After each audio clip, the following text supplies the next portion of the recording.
வணக்கம் நண்பர்களே.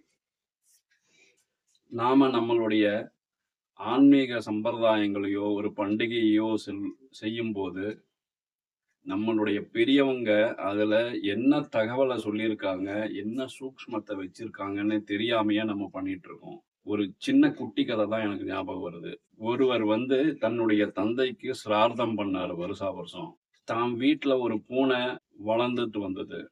அந்த பூனை அந்த சிரார்த்தத்துக்கு இடைஞ்சல் பண்ணக்கூடாதுன்னு சொல்லி, சிரார்த்தம் பண்ணும்போது அந்த பூனைய ஒரு கூடையில மூடி வச்சுட்டு சிரார்த்தம் பண்ணுவாரு. இப்படியே வருஷா வருஷம் பண்ணிட்டு இருந்தாரு. அவரு ஒரு காலகட்டத்தில இறந்துட்டார். அவருக்கு அவருடைய மகன்கள் சிரார்த்தம் பண்ணும்போது, இதே மாரி வெளியில இருந்து ஒரு பூனைய புடிச்சிட்டு கூடையில அடைச்சிட்டு சிரார்த்தம் பண்ணாங்க. இந்த மாரி தான் நாமளும் சம்பிரதாயங்களையும் பண்டிகைகளையும் ஏன் பண்றோம்? எதுக்கு பண்றோம்? அதுல மறைமுகமா நம்ம முன்னோர்கள் மறைச்சு வச்ச தகவல் என்ன? அப்படின்னு தெரியாமயே நம்ம பண்ணிட்டு இருக்கோம். அதனால நம்ம ஆன்மீக விஷயங்களையும், பண்டிகைகளையும், சம்பிரதாயங்களும் ஏன் பண்றோம்? எதுக்கு பண்றோம்? அப்படின்னு தெரிஞ்சுட்டு பண்ணா, அதனுடைய முழு பலன் நமக்கு கிடைக்கும். அந்த மாரி தகவல்களுக்கு நம்ம டிவைன் வேதா சேனல சப்ஸ்கிரைப் பண்ணிக்கோங்க. நன்றி, வணக்கம். வணக்கம் நண்பர்களே.